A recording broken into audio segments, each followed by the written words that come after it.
lives, your self-discovery archaeologist. Get ready to be the best of you with your host, Beverly Zimet. Hello, everyone, and welcome to the Beverly Zimet Show, where being the best you has just gotten easier. My guest today is calling in from Rhode Island, and her name is Courtney, and I'm going to let her say her last name. Courtney, welcome to the show. Thank you so much. I'm grateful to be here. So, what does Courtney do up there in the beautiful state of Rhode Island? Yeah, so I'm in Rhode Island right now. I am practicing as a holistic anxiety and relationship coach. So I'm taking it one day at a time on my own, working through my anxiety, like personal sort of challenges in that way. And it so beautifully evolved into me being passionate and helping others to do the same thing. That's amazing, and it's interesting that you say that because, like so many of us, we work on our own issues and stuff, and then we become that expert, and we just kind of want to reach out and help to everyone else out there that might be struggling to overcome that.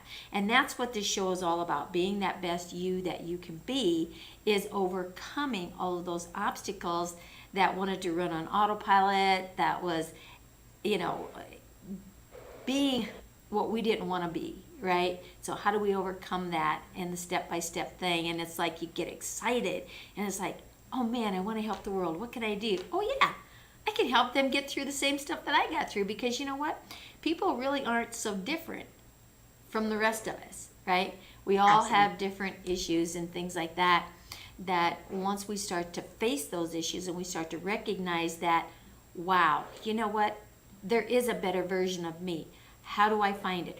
Who am I? When I started my journey back in 1974, it was around my identity. I had totally lost identity of who I am, right? And it just, I don't know where it just kind of got up and left one day. I'm like, and so there were several years that have gone on, and I woke up one day and I was not a happy camper. I was filled with a lot of anger that had built up through my childhood, and I was not living the life I wanted to live.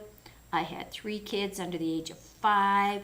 I'm 24. I'm like, this isn't my life. This isn't supposed to be the way it is. And I had fought depression off and on during my childhood and stuff. And I just decided, I'm done. I'm out of here. And so I took a walk one night at midnight and just became an expression to God. And let me tell you, I gave him one hell of a piece of my mind. and this little rebel, Scorpio rebel, let me tell you, yeah.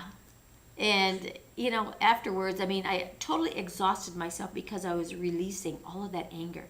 And back in the 70s, in the Midwest, there was nothing going on like there is today, right? So you had one or two choices.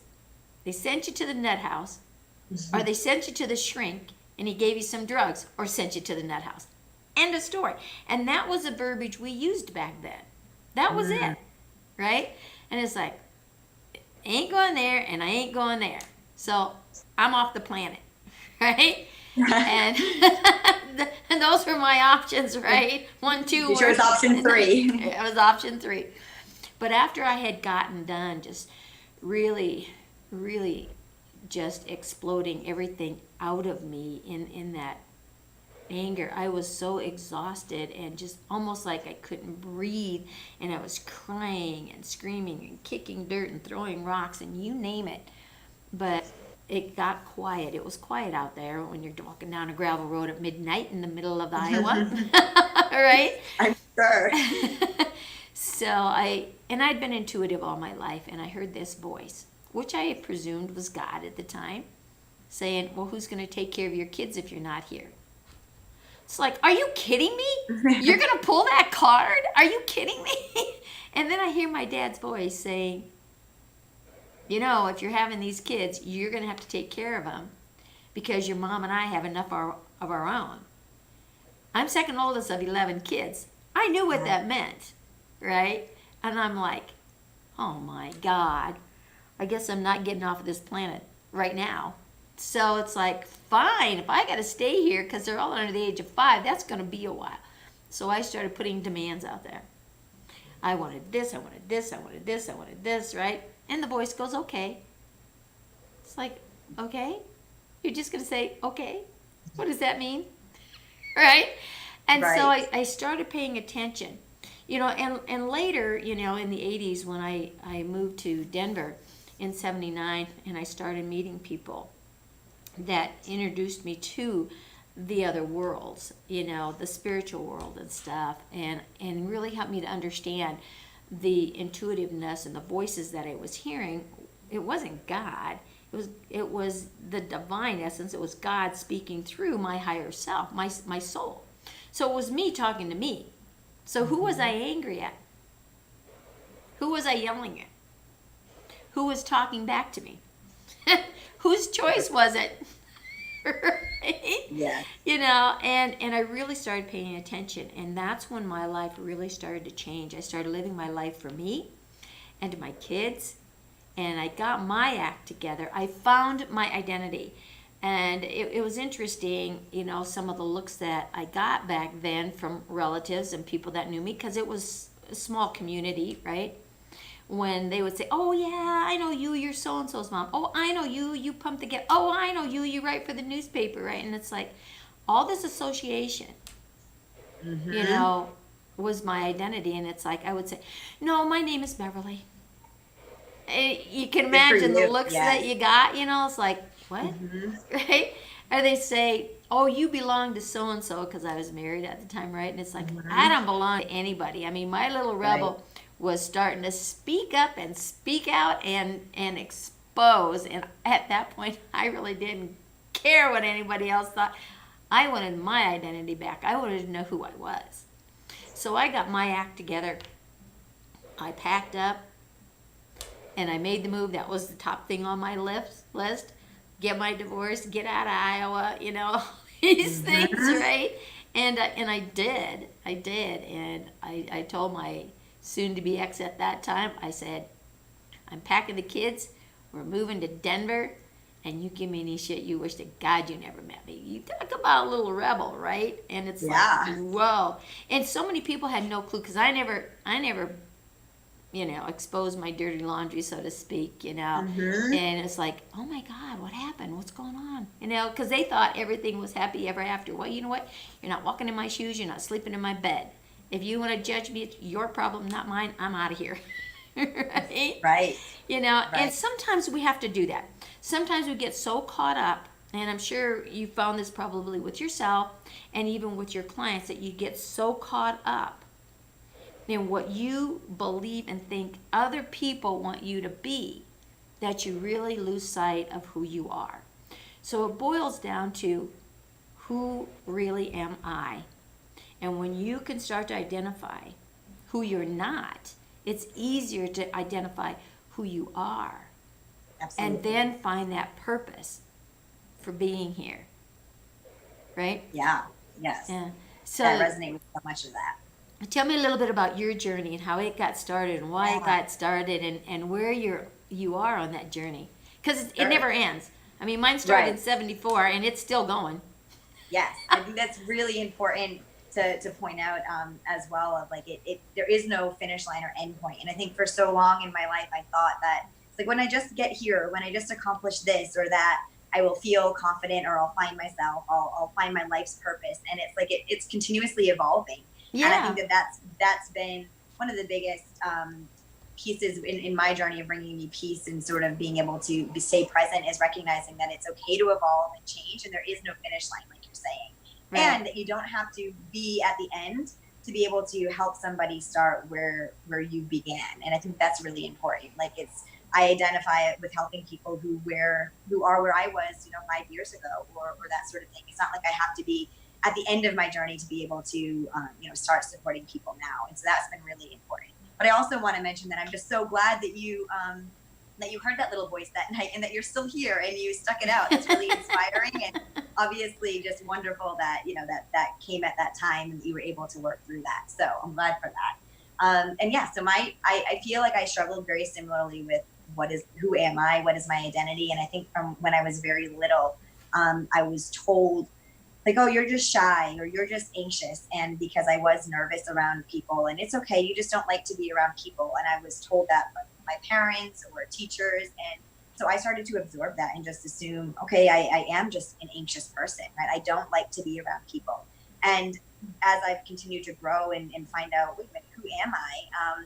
It's not that I didn't want to be around people or that I was shy. It was just that I was uncomfortable and I was anxious. So I didn't really need to avoid people. I needed to just feel safe around people and feel safe to be myself in those moments. And so I can really relate to what you were saying of other people sort of saying, oh, you're so-and-so or you're this, and people kind of telling me who I was and me assuming that's who I am rather than me having the freedom to really decide for myself, who am I? And even more than who am I, like, who do I want to be?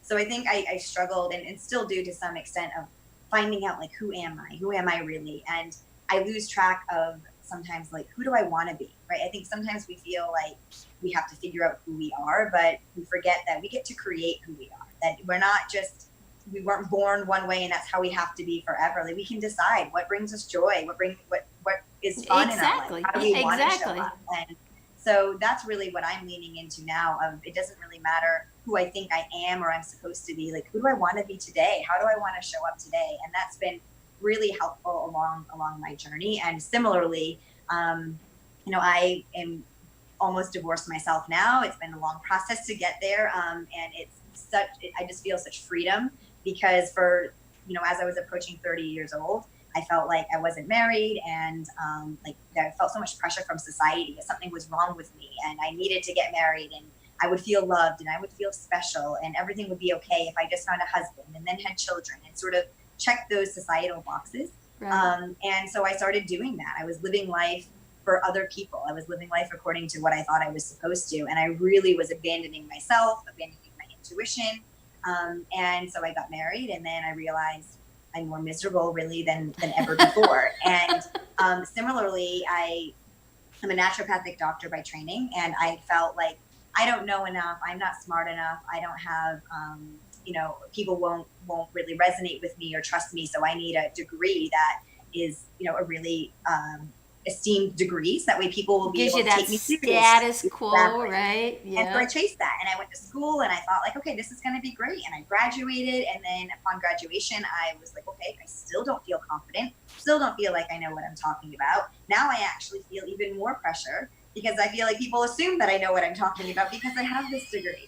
So it was sort of like, to your point of you never arrived there. It was like I kept setting this goal thinking, once I achieved that goal, I was going to love myself, right, and I was going to be confident, and I wasn't going to be anxious anymore. And I had to, I guess, do that several times to realize that there was no goal that I was going to reach, like, externally, that was going to make me love myself. Really wasn't. There's the word, externally. Yes. Externally, and a lot of times we forget that it's not out there. It's in here. Mm-hmm. And when we discover that, the aha moments just boom, boom, boom, boom, boom, right? Right, yes. Like, when it became okay for me to, have feelings or desires outside of what other people were telling me were okay, it's like, oh, wait, I can do that? Like, for me to give myself permission rather than external validation has been life-changing. And it's still something that I'm treading in and figuring out because it's, I spent the majority of my life abandoning what I wanted or not even considering what I wanted, really just wanting external validation. And so to start to learn, to ask myself first, as soon as I find myself wanting to call someone to ask if it's a good decision or wanting someone else's input, I really have been pausing and just thinking, like, what do I want to do? What feels good to me? Like, what if it were okay for me to do anything right now, what would I want to do? And that's been really healing for me, to just be able to ask myself, what do I feel like I want to do? And have all emotions be okay. I think that's another piece that's really important for my healing process and what I see in my clients. Is sort of how you had said, it took anger, right? This intense anger for you to kind of get to that place. And at society still, although it's shifting and it's changing, which I think is really positive, we still have this idea of, like, we should be positive and only focus on happiness and joy, and sadness isn't okay, and anger's not okay, and crying isn't okay. And it's like, when we make those things not okay, we're shutting off half of our human experience. And so it's like, how can we really figure out who we are, what we want, and how we feel if we're only allowed to express or to feel a small percentage of emotions? And so really allowing myself to feel anything that comes up, to make space for all thoughts and emotions and feelings has been really healing as well. Instead of suppressing them and having them come out in some other way, usually resentment is how it would come out for me. Right. Now that it's okay for me to feel however I need to feel, it's like I can move through it more quickly and come to a place of being centered and present a lot easier. Yeah, well, when you go into the denial, you bury it and you stuff it, and all emotions impact your organs. You know, like fear will store in the kidneys. You know, and anything that's related to fear is all going to go into your kidneys. Not a good place to go. Your angers and your bitterness and your frustrations, all that goes into your liver, into your gallbladder, into your pancreas. Not a good place to be. Right. And when you stuff it all, you know, you start seeing different dysfunctions in the physical body because it kind of ripples out. And then, you know, you have joint problems, you have back problems, you have muscle problems, you have all these other things because you have stuffed those. And it's very important what you mentioned is to be able to recognize all those emotions, the emotions that are on both sides of the fence. Because if you deny and you don't recognize that there's an issue with a lower vibration, you know, when you're getting into the shame and the guilt and the anger and, you know, all of that avenue, you need to experience it in the moment for what it is. Absolutely. Then release it and then move into, you know, a different element. You know, over the years I've been able to develop what I call the rah-rah system that works really, really fast to move through everything. And you don't even need to know the whole story because it's distorted as all get out anyway, because when we have an event, you know, your subconscious and the consciousness work together in what's called critical part of mind, where you cut and paste everything and it goes and flows in different files so that you can live with it and deal with it and get on with life. You know, so when you recall, all the pieces don't come back, but you have to remember it's going into files with those same emotions and issues, you know, that you've had before. When you listen to other people's things, when you watch movies, when you read books and you get emotional, all of that attachment's going into those same files. You think you're going to discover exactly what it is that started it? Right. Not a chance. But if you can recognize the issue and where the file, you know, your subconscious and your higher consciousness know where their file is. So working what I call the rah-rah system is, first off, you got to recognize. So when things come up and boom, it's that instant recognition that it's like, oh, I got an issue here, Houston. What am I going to do with it? Am I going to work through it, get it out of here, or am I going to swallow it and stuff it some more, right? Cut and paste it wherever it's going to go. We know that doesn't work. So maybe I should try the other one. But then how do I do it? So once you recognize, you have to acknowledge it. You acknowledge it as your truth. Because when the whole sussing started, that was your truth with the database of information that you had. That was the truth. Is it so much your truth now? Probably not so much. But the subconscious says, oh, yes, it is. And the subconscious is like that little child, right? That says, this is mine and you can't have it. Right? And so when you don't acknowledge it as being the truth, the subconscious will not release it. And you got conflict. You got a war going on within. So just give it up. Because the subconscious, that stubborn little child, when you say, hey, yeah, I acknowledge this is my truth. Oh, the subconscious says, okay, I won. Right? It's that little kid, yay, it's mine. Okay, phew, they're not going to take it away from me. Now you can communicate. And you can talk to that subconscious. You can talk to that little child and say, you know, that was really a good thing when we started this mess, but right now it's not so good anymore because we got all this new information and we got this and that. How about we make a trade? Right? Let's just get rid of all that stuff.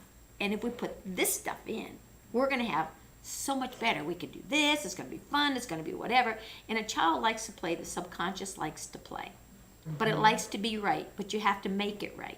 You have to make it its choice. That's where your subconscious plays with that, which side of the fence you want to be on, the duality thing, and you communicate. When you can communicate with yourself, you communicate to the exterior world. And once the subconscious says, yeah, I like that idea better. Okay, it gives it up, incinerate it. You burn it, it transmutes that energy, the negative energy into the positive energy. But the next step is to replace. So you've got recognize, acknowledge, and release. But now you have a void. Energy does not like a void. So now you got to make sure you put something positive in there, because if you don't, the first thing that comes by is going to jump in, and I can almost guarantee it's going to be a negative thing and not going to work so good, right? So you put, the healthy things in, positive affirmations. I am loved, I am fun, I am strong, I am, powerful, I am confident, all these positive things to fill up that gap.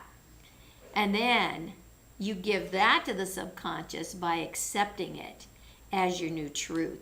And then the autopilot starts changing into different ways. That's rewiring the brain.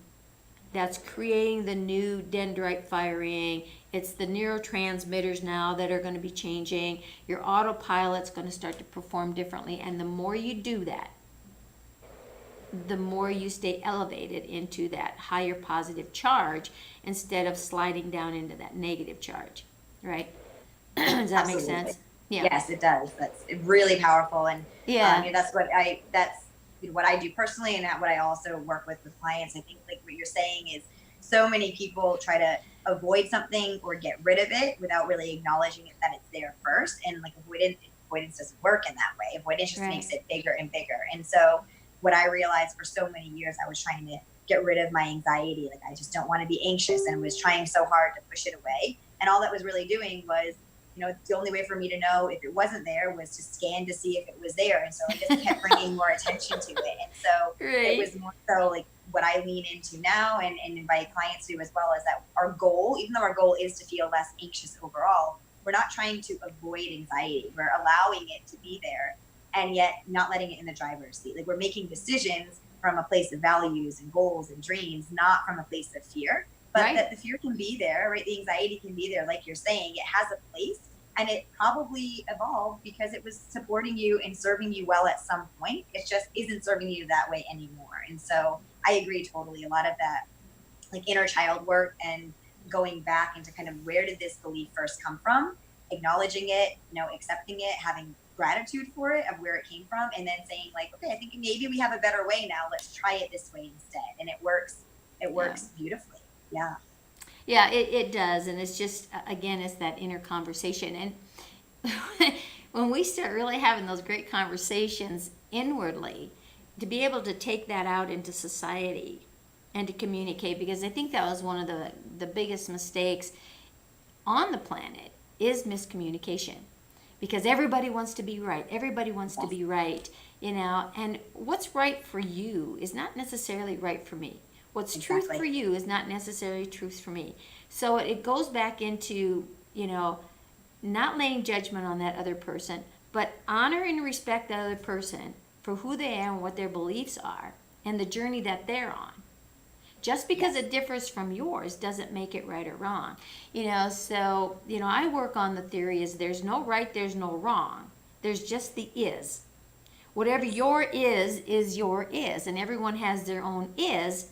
And connected to that is what your truth and what your belief is that makes it a good thing for you or a not so good thing for you.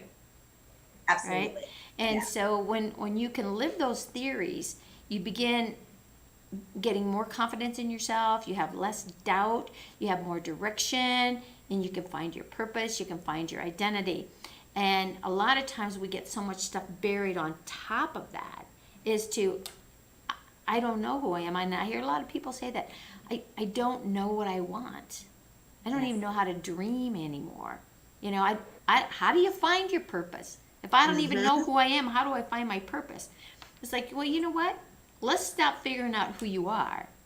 And let's take a look at the things of who you aren't.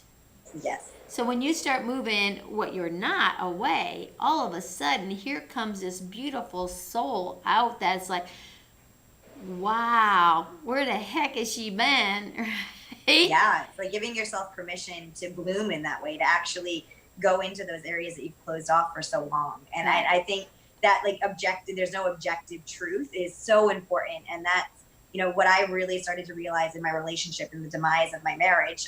And it was such a turning point. And I work with a lot of couples now, and that's something that I see so often. Like you're saying, people get so stuck on, well, this is right for me. And so if my partner or, you know, whoever I'm speaking to doesn't agree with that, it's like you're arguing about who's right and who's wrong, and you're missing the bigger picture of like, you know, it doesn't matter who's right or who's wrong, because you lose either way. Either, okay, you convince them that you're right, but neither of you are still happy, right? In a partnership, if one person's unhappy, the partnership is unhappy, right? And so, Right. like you're saying, that it doesn't have to be right or wrong, that it's seeing that someone can have a truth, that can be their truth.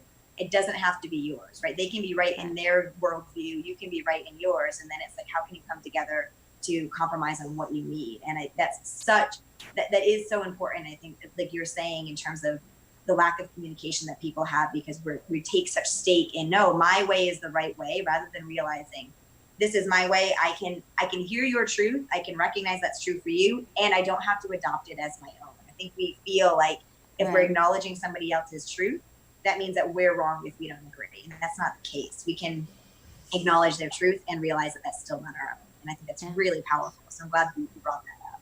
Yeah, and it works. It really works to open those lines of communication, because it's all about you being you and the other person being them. And then you come together and you walk on that journey, you know, and you create adventures together. Not separate, but each person has to have their own identity in their own life. And again, that's about honoring, respecting, and supporting. Right? You may not believe in it, but if that's their belief and that's their passion, support them. It doesn't have to be yours, because they're going to support you. And we've lost so much. You know, you get in a relationship and you get absorbed into the other person. Either side of the fence is not healthy, because that's where you begin to lose yourself. And when I look back at my situation, you know, it was a gradual thing. I mean, I was losing my identity in this marriage, right? I mean, it's like I had sex 3 times, I had 3 kids, and it's like, whoa, I am not following in my mother's footsteps. What is going on here? This is a dead-end marriage. It wasn't based on love. I had sex one time because I was mad at my mom, and I slept with my boyfriend, and guess what? Right? Child number 1. And I never told my parents till I was like 7 months along. And wow, you couldn't tell I was pregnant, right?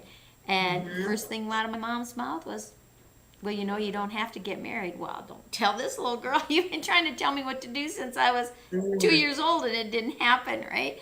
Of course, what little rebel me was going to do, it's like, oh yeah, watch me. You know, boom, so we did. You know, and I know why I was in that marriage. It was to have my children, to have those 3. And they were my saving grace. And they have been a delight in my life. They've given me grandchildren. They've given me great-grandchildren. They have been my pillar. Okay? And it's been amazing. It's been an amazing ride, and it's still going. Right? So, again, there's reasons why things happen, and it's finding the good in everything regardless of what it is. Sometimes we don't see it, but in the course of that, I began to lose my identity, you know, because I was being consumed by what the thing to do back then was, you grow up, you get married, you have kids, they grow up, they get married, they have kids, right? And everybody just stays. Well, this little girl was not going to stay put. She was too adventurous, right? I've been on the road since '97, and I ain't looking back. Incredible. Right? I have not had a permanent residence since '97, and I intend to go out without a permanent residence, right? And that's not going to be permanent when I am gone. It's going to be ashes flying in the sky, right? So there's no holding back. But that's my journey, right? Yes. So you have to ask yourself, are you getting lost in the event of the situation of where you are? Or are you being able to be the true you of who you are and your purpose? You know, one of the biggest freedoms that I felt going through my journey here and moving out of what I had created was when I walked down the steps of the courthouse when my divorce was final. And the judge asked me, he goes, "Is there anything you want in this decree before I sign it?" I said, "Yes, I want my maiden name back." And he says, "Okay, what is it? Spell it." And I did. And he says, "Okay, there it is." I walked out with me, all of me, that last name right up there, right? That was really a part of who I was. And again, some people feel more comfortable with a taken on name or a change of a name, which is fine. But that for me was my identity. That was related to my identity. And I made a promise when I walked down that all these stairs, you know how many stairs there are in the courthouse, right? Every step, I just kept getting freer and freer and freer and freer. It's like all of a sudden I'm floating down these stairs. And I made a pact with myself. I said, I will never change my name again. You know, if the day comes that I choose to get married or something, that name does not change, right? And but that's me, you know, that's my identity, and it won't change. So again, knowing yourself, knowing things about yourself and where your drive is and who you are at the heart, at the soul of who you are. Yes. That's so interesting that you say that. And a very similar story, happened with me with my name in particular. I had always just assumed when I got married I would change my name because that's kind of what you did, right? I didn't give thought to it. It was just sort of, that's what you're supposed to do. And as it was getting closer to getting married, I didn't feel right. I was like thinking about changing my name, and part of me, in hindsight, and even I think I knew then, also was because I knew the marriage itself wasn't right, and I didn't truly want to get married. But also, it just felt like, how do I live, 30 years of my life as one name, and now just because I'm getting married, I'm making a commitment to someone, like I'm supposed to change my name, I'm going to become a different person. And I know it's just a name, like I didn't quite change, but I did feel very connected with it, like you were saying.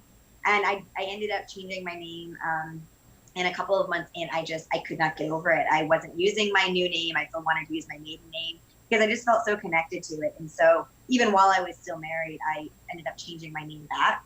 And my husband didn't, he was really upset about it, and felt like it was disrespectful, and I wasn't honoring him. And at the same time, and I understood that, and that's why I changed my name in the first place. But as I started thinking about it more, it's like, well, wait a minute. Why is what you need and want in this more important than what I didn't want? I'm telling you that me changing that name is making me feel, sort of like I'm losing my identity, like I'm losing who I am. It doesn't feel good to me. It doesn't feel, like grounding to me. It doesn't feel right. And it was sort of like, that didn't matter. It was just, I needed to take the name. And that started me realizing, well, why is none of this about me? And that I'm really in charge of me. If I want something and it feels good to me, I have to go and I have to get that. So I ended up changing my name back as well, even while I was still married. And it just felt so powerful for me to honor myself in that way. Of like, I don't need to give up a part of who I am, even if it is a name. If it feels good to me, like I can keep that. And I made that comment of, even when I meet somebody else, and if I chose to get married and for whatever commitment that looks like, that I don't need to change my name. And that's a big piece of me. If someone that I'm with can't accept that, that's good information for me to have. Like, why can't they accept something that means so much to me? And I wish that I had, known that earlier. Of that says more about him than it does about me if he can't accept that. Well, it does, because, when you sign that little line, it's almost like you become a possession. Yes. It's like, whoa, wait a minute, whose ownership here? It's like, I'm not giving up my ownership to myself. Exactly. Right? And again, that old belief, and back, when I got married back then, it was like, that was just the way it was. You never even gave it a thought that you would keep your name, right? Because that's just the way it was, and what that surname, this Mrs. thing on there was like, oh, it just like, God just gave me the Jeezys, Yes. Yeah. Yeah. Yeah. Yeah. And it's interesting. And I've given myself, permission to also change my mind on that if I feel like it at some point. But at this point, it just felt like I don't want to change my name. Like that just it feels good to me. And like you said, some people look forward to that. Some people like that. And it's just a matter of, this is where I come back to like trusting myself of what's okay for other people and what makes sense for other people doesn't mean it has to make sense for me. That's and right. Bringing it back to like, whose life are you living, right? Whose timeline are you following? Whose rules are you following? Just because society does it or so many people are doing it doesn't mean that you have to abandon the way that you feel about something to kind of go along with the norm. And so it was a huge learning experience for me in that way of just recognizing it doesn't have to make sense to anybody else. As long as No. it makes sense to As me long in as it this makes moment, sense. I That's can right. go. And I Yeah. can change my mind down the road if I'd like to as well. That's right. I started working with numerology, oh my God, probably 30 years ago. And again, if you're working in what you are, you get out there in that field of energy and everything. And so I've been in the energy field for a long time. For over 45 years, I've worked in that avenue of vibration. And when you do the numerology and put the numbers together in your name and you understand how that connects with the person of who you are, you be amazed at the truth and the things that come out and the expressions of finding your identity through that numerology, even through astrology. Sometimes can really help you understand things about yourself that might not be really clear. And there's a lot of, oh, that's foo-foo. Well, back then it was like voodoo. It's like, oh my God, you're possessed, and you wouldn't believe some of the comments I got. But it was like, I don't care. I don't care what you think about me. I care what me thinks about me. And That's awesome. and that's where you need to be. Is it doesn't matter what other people think about you. It matters what you think about you, because I will guarantee, I will stake my life on this. Somebody out there is going to like you. There's billions of people in the world. If you think that that person and that person and that person has to be the ones to like you, ooh, you're missing out on a whole lot. Because as soon as you start, getting rid of that, because a lot of times people will drag you down, because misery likes company. It really, really does, right? And it's like attracts like. You said you're in holistic medicine. Well, so am I. Been in that for a lot of years. Homeopathic says like treats like. Absolutely. Like attracts like. So if you're attracting what you don't like, maybe you should think about attracting things that you do like. But if it's all filled up in here with all the things that you don't like, the things that you like are going to have a rougher time coming through. So start eliminating, right? And it's okay to say goodbye to people that have walked across your path that aren't serving you a purpose. Yes. Right? Yes. That's still a lesson that even though I know that, intellectually and logically, that's the lesson that's difficult for me to put into practice. Even though I know, okay, this person isn't serving my life, it's okay if they don't like me, or it doesn't matter if they don't like me. I think there's still that old program of like, why don't they like you? Make them like you. Do what they want. Still kind of pops in, and that's my biggest work right now of realizing, again, who am I living life for this person that I don't even really like? They don't even really like me. We're not aligned. Or am I living life for myself? And what's been helpful for me is really realizing, like not so much focusing on getting rid of what isn't serving me, but just going toward what is. And again, I think it's that shift in mindset of, rather than getting rid of something, it's like, what can I add to my life that actually feels better, that feels more aligned, that makes me feel happier and more joyful. And so, because if I was thinking of, I can't ever talk to that person again, or I can't talk to that person again, it's a little bit heavier than thinking like, I'm going to spend more time with this person, or this person makes me feel good, I'm going to spend more time with them. And then just sort of naturally and organically, there's less time in your life for those other people, rather than like plucking it off that way. It kind of just happens, more organically of, I'm taking up more of my time and energy with people who make me feel really good, and activities that make me feel good. I just have less time to be mean to myself, or to surround myself with people who are unhealthy for me. And so that's been helpful for me, of just more focusing on areas that I can expand that feel better, rather than thinking like I have to start to close all of these doors. Exactly. And you made a statement, and the word that you used was alignment. I like words because words really make an impact. And when you look at that word alignment, what does that mean? If you're in alignment with things that make you happy, if you're in alignment of things that make you comfortable, if you're in alignment and you feel that you are where you need to be, that puts you in that alignment, that puts you in that harmony. You can be in alignment with things that make you uncomfortable, and then you have to really take a look at that. Okay, I'm lining up with this uncomfortability. What do I need to do to alter that? Because this is holding me back, it's dragging me down, it's lowering my vibration, it's a lot of work, it's taking up a lot of energy and a lot of time and everything else. I just need to take this segment, right? And just kind of like say, this is an issue, and I recognize it. I acknowledge that it's filled with a lot of truth, but now it's become a false truth. So it's time for me to like dump it over here into your little incinerator and come back and say, oh, that feels good. Now, what do I want to align with? And then you add the things that you want to align with. And again, it works through that rah-rah system because you're working in chronological order. And now you can say, yeah, this feels good because I'm accepting this. This is my new truth. This is where I need to be. And the change happens very fast. When you really get this little rah-rah system down, in 30 to 60 seconds, you can start eliminating things so fast. You could do it right in the middle of a conversation. People don't even know you're doing it.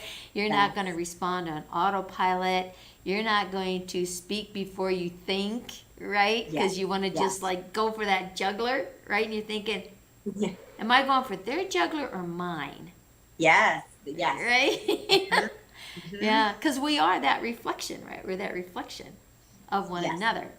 Right. Yes, and this is where it comes, I think, also to the limiting beliefs that we have and the subconscious beliefs that you were saying earlier. Like if I'm continuously believing that I'm not good enough or I'm not lovable or people don't like me, of course, anytime that I find someone who fits that, I'm going to say, see, I knew that was true. And anybody who comes into my life saying, like, oh, I do love you and I want to spend time with you, or I do think that you're enough, if that doesn't compute with my belief, it's sort of like I'm going to reject that. And so I love that idea of like kind of putting it in the incinerator and it's like, that's gone. Now let me realign. Because I think that the word alignment sometimes, and even I've struggled with it, what does that really mean? And now I just think of it as, what are my values in life? And is this person, is this decision, is this activity in alignment with my values? And if it is, great, I can trust it. And if it's not, it's like it's not worth my time, right? It's not on that path of really where I'm really wanting to go.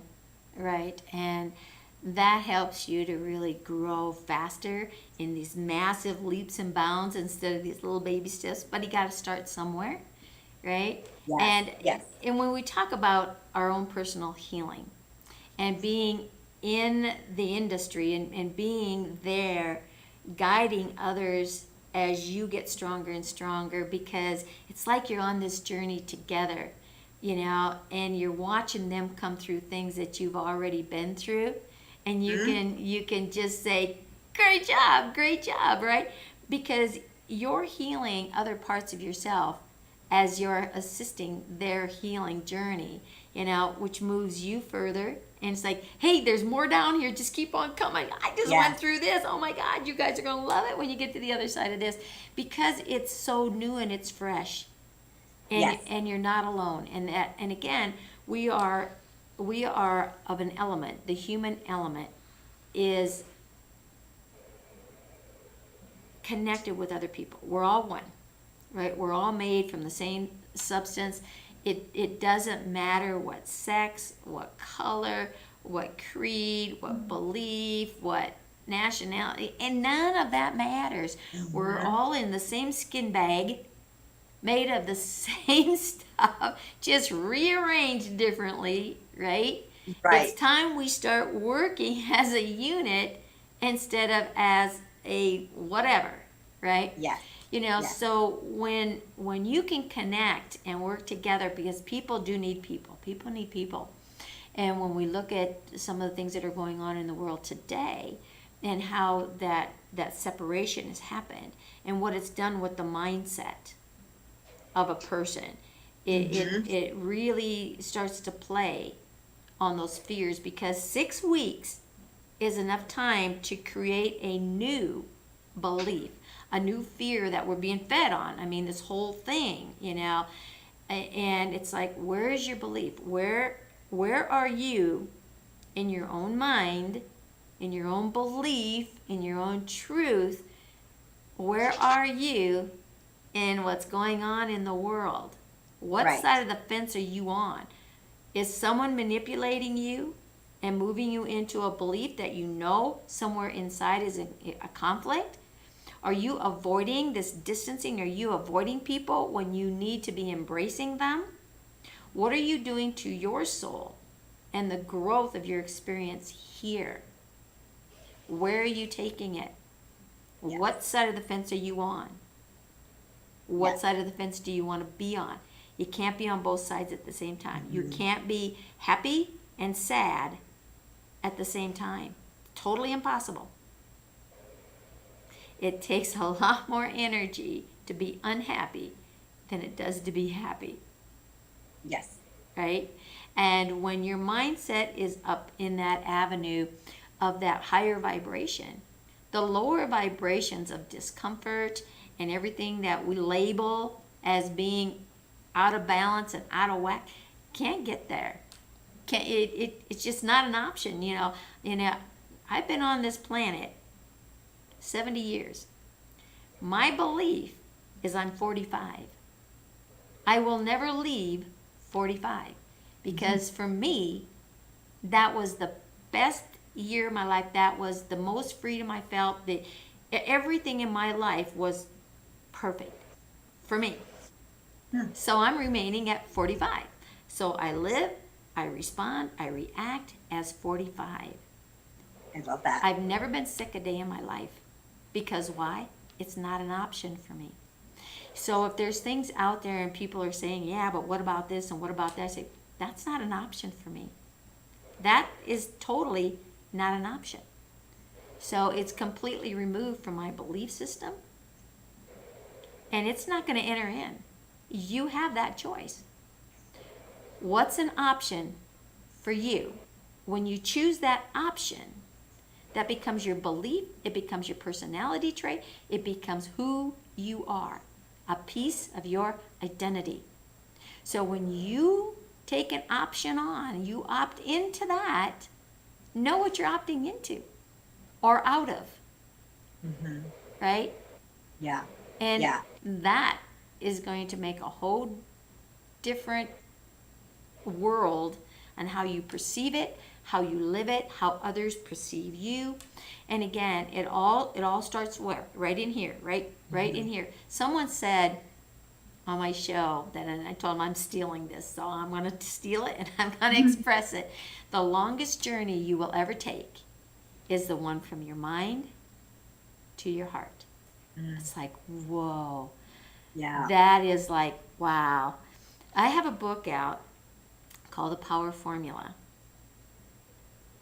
The heart-mind connection, right? And it is a journey going from the mind to the heart, So when you look at that, it's you get the realization of the whole thing. It's powerful. Yeah. It's Yeah, I powerful. think that is really important. Also to think if we think of it from our mind to our heart, it doesn't seem like distance-wise it's very, very big, but the journey itself is, and it can be very long. And I think that's important or worth pointing out as well, that in theory, some of these things seem simple, but they're not easy to put into action. We talk about words. We talk about words. You use two words that I love: simple and easy.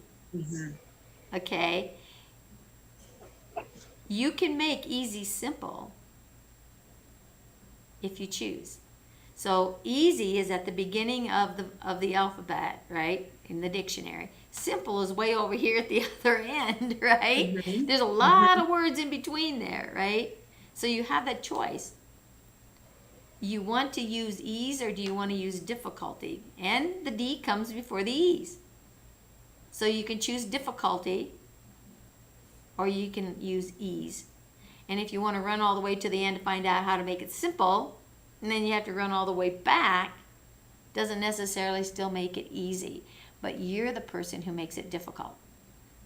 That is true. Yes, I definitely agree with that we can get in our own way. I think where I'm coming at it from is, so I agree with what you're saying, but also from an anxiety standpoint in particular, so knowing sort of what I've gone through and just a lot of my clients of feeling like, well, I know what I'm supposed to be doing, but why haven't I done it? Like, it's so simple and I haven't done it yet. And it can lead to a lot of shame, I think. And that's where I think that it can be damaging of like, well, I know what I'm supposed to be doing. Why can't I just do it? Why isn't it easy for me? And that's why I like to point out that, yes, like the journey of recovery and whatever that looks like for you is hard in many ways. And that doesn't mean you're doing it wrong. It doesn't have, yes, we can be making it harder for ourselves. Like you're saying, I agree with that totally. But if you don't just decide tomorrow, oh, I want to love myself or I want to believe X, Y, and Z, it doesn't mean you're doing it wrong. I guess that's really what I'm trying to get at is that like, these and again we go back to that right and wrong thing, right? Where's your is?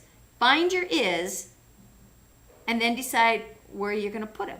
Right. Is this something that is going to be healthy for you or is it something that's going to be unhealthy? So rather than using the right, wrong, the good, bad, right? What's going to benefit you and what's not. Absolutely. Right? Because choice of words really impact that alignment, that feeling good about yourself. And when you mentioned the word shame. Shame is the lowest vibration there is. When a person reaches shame and stays too long in that, that's checkout time. Mm-hmm. That's checkout time. Right? So understanding that and moving through it. Does it have to be fast or slow? It's at the pace in which you want to do it. But when you begin to understand it, you don't have to know it, but you need to have at least a trickle of understanding. Yes. Then you can grasp how fast you want to do it. It's like, oh man, now it's clear. Okay, it's clear. I don't want it anymore. You know, like I don't planting that anymore. seed, and then it can grow at whatever pace it needs to. But the light bulb moment comes on, right? Yeah, those big aha moments, and then watch out.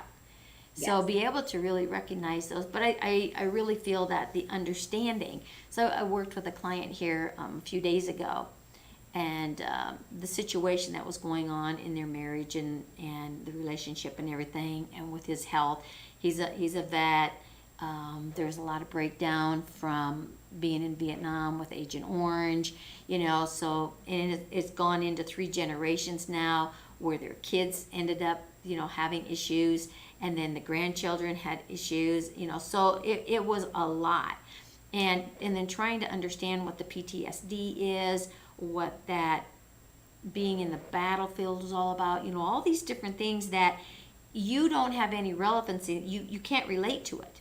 And you don't know what's going on up here in that programming being in that element because you've never been in there. You have nothing to compare it to, right? And so when we started going back into all the things that had transpired throughout their relationship for like 40 some years, you know, and just giving her an understanding of it and how the brain works and how the PTSD works and how the belief system works and how where the dendrites are firing, where the neural pathways are, why there's shut down, why there's turn off, and all these different things.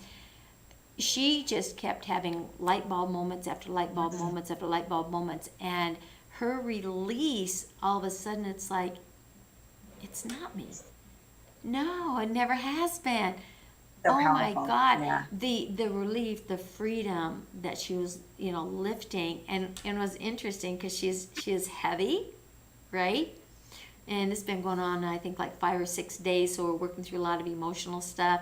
We're working through some of the lymphatic things. And her body is shrinking on a daily basis. It's just interesting every time I see her, you know, because I see her every day. Because we're coming through every day because we're working on some business stuff too. It's just amazing. And what's happening in the home environment because of her perception changing, her whole demeanor and everything shifting. Everything at home is starting to be in more harmony. You know, so That's it awesome. starts here. It starts Yeah. here, and again goes back into that understanding. Getting the Yeah. clarity is so freeing. And Yes. some of the things that you've been talking about today is clarifying, right? And going to that inner part of, how do I clarify my truth? How do I clarify my belief? How do I find that? And it's a lot easier to find it when you move the things that are in the way that you don't want. Mm-hmm. So it's not always easy to get to the ultimate end if you're just continuously crawling through the garbage. You know, Right. pitch it, pitch it, Yes. pitch it. Look at your house, you know, look at the environment around you. What's cluttered? If Mm-hmm. you start cleaning clutter on the outside, you're cleaning clutter on the inside, Right. Yes.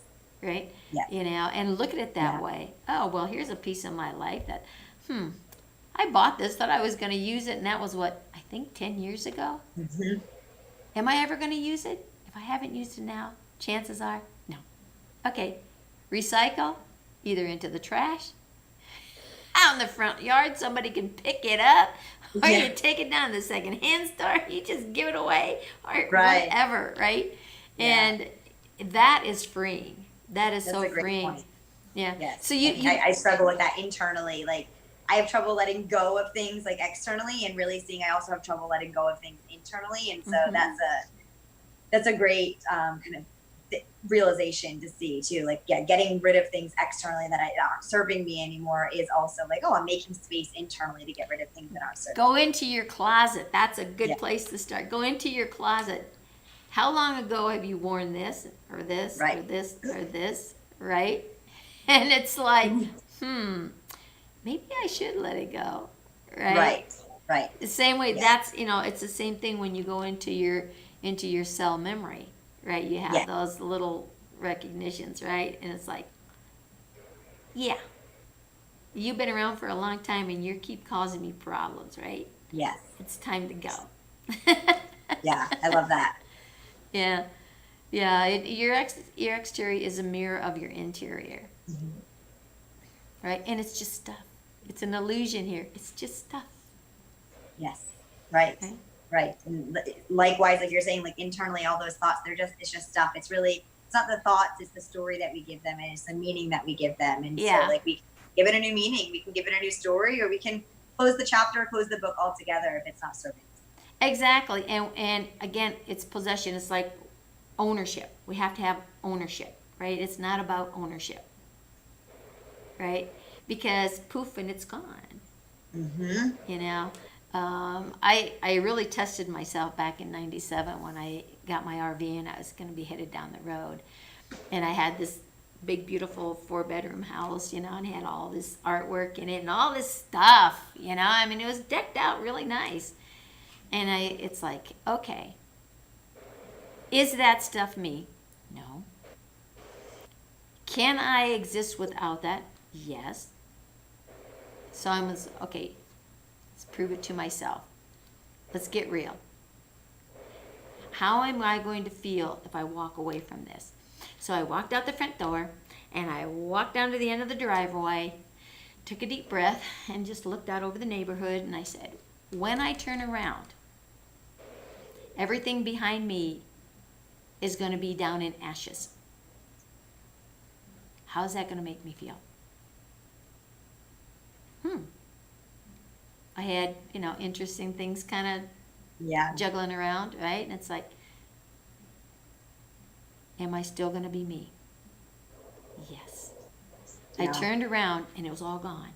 And I'm like, wow, this is like freeing. It's like, Yeah, I imagine. oh my God, I can just start all over. Were there a lot of memories in there? Yes. Were there a lot of things in there that I might miss? Yeah. But I can always replace it.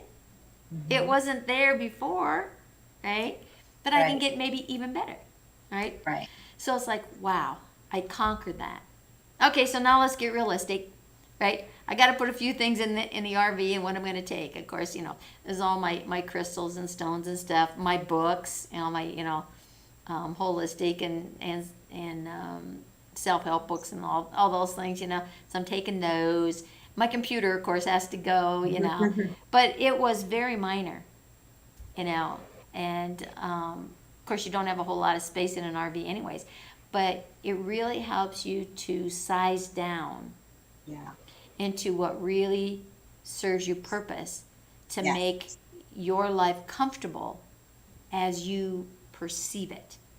When you can do that same thing internally, you really lighten the load. Yeah. Yes. So start taking a look at your garages, your closets. How many storage units? What is in those storage units? When was the last time you looked in them boxes? Mm-hmm. Right? Right. If Yeah. they've been in there for how long, chances are you don't even know what's in them anymore. Yeah.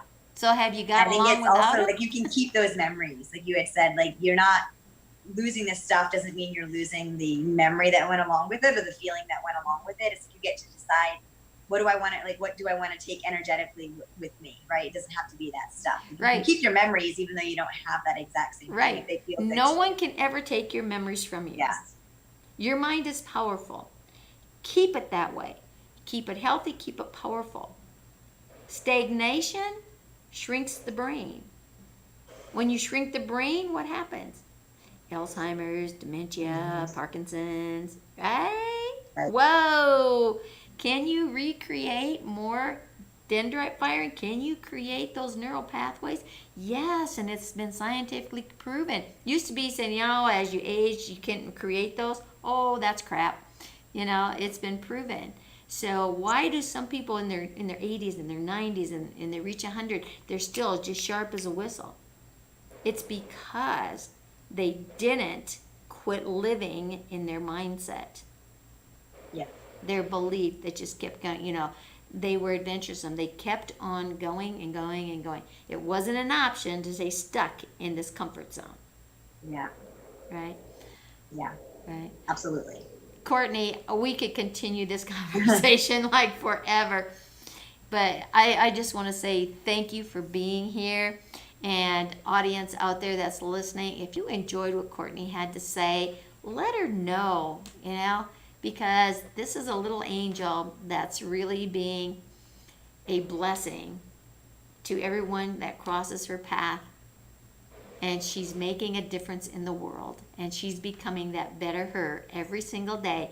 And she's reaching out to help others be the best them. Courtney, if you had one thing that you wanted to say to the audience and leave this conversation with, what would that be? Oh gosh, one thing.